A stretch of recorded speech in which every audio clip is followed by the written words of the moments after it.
Hi friends, welcome to Nandini beauty parlour. இன்றைக்கி என்னென்னு பார்த்தீங்கன்னா, ப்ரைடல் வேணி எப்படி செய்கிறதுன்னு சொல்லிவிட்டு நான் ஸ்டெப் பை ஸ்டெப்பாக காட்டியிருக்கேன். நீங்களும் இதை ட்ரை பண்ணி பாருங்கள். இதுக்கு நான் லேஸ் எடுத்திருக்கேன், குண்டு மல்லி எடுத்திருக்கேன். லேஸ் இல்லைனாலையும் த்ரெட்டவே நீங்கள் 4 த்ரெட்டாக சேர்த்தி செஞ்சிங்கன்னா திக்னஸ் அதிகமாக கிடைக்கும். ஒவ்வொரு பூவும் நீங்கள் இந்த மாதிரி கட்டை விரலுக்கு அழுத்தி கொடுத்து அதோடைய காம்பு கட்டை விரலில் அழுத்தி பிடிங்க. அதுவே நீங்கள் ரொட்டேட் பண்ணி அந்த காம்புக்கு அடியிலேயே நீங்கள் வந்தீங்கன்னா போதும். வேறு நீங்கள் எதுவுமே பண்ண வேண்டாம். அதே இதுதான். கை இந்த மாதிரி கவுத்து பிடிக்கணும். நிமித்தி செஞ்சீங்க அப்படின்னா பூ கட்ட முடியாது. இந்த பேட்டர்னை நீங்கள் கரெக்டாக யூஸ் பண்ணிங்க அப்படின்னா யாருனாலும் கற்றுக்கலாம். ஆனால் எடுத்த உடனே இந்த பேட்டர்ன் நம்மளால் செய்ய முடியாது. ஒரு 5-6 வாட்டி நீங்கள் ப்ராக்டிஸ் பண்ணி பாருங்கள்.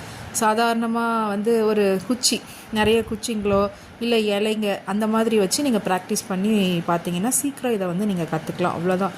ரொம்ப சிம்பிளான ஒரு விஷயந்தாங்க. இதுக்கு போய் இவ்வளோ கஷ்டப்பட்டோமா அப்படின்ற மாதிரி தான் இந்த பூ கட்டுறது ரொம்ப ரொம்ப ஈஸி. நீங்கள் இதே மாடலை வச்சு தான் அடுத்த மாலை நான் எல்லா வீடியோவும் உங்களுக்கு நான் செஞ்சு காட்டுறேன். அடுத்தடுத்த வீடியோவில் இனி வரும். இதை ஃபுல்லாகவே நீங்கள் இது பண்ணிவிட்டு இதில் நான் ரோஸு என்ன கலர் வேணாலும் நம்ம ஸ்ப்ரே பண்ணிக்கலாம். ஆனால் நான் இன்றைக்கி க்ரீன் கலராகவே இருக்கட்டும்னு சொல்லி க்ரீன் கலர் லீஃபு, இந்த லீஃபும் நீங்கள் ஷாப்லேயே கிடைக்கிது, நீங்கள் வாங்கி யூஸ் பண்ணி பார்க்கலாம். இந்த வீடியோ உங்களுக்கு பிடிச்சிருந்துச்சுன்னா லைக் பண்ணுங்கள், ஷேர் பண்ணுங்கள், சப்ஸ்கிரைப் பண்ணுங்கள், சப்போர்ட் பண்ணுங்கள். தேங்க்யூ.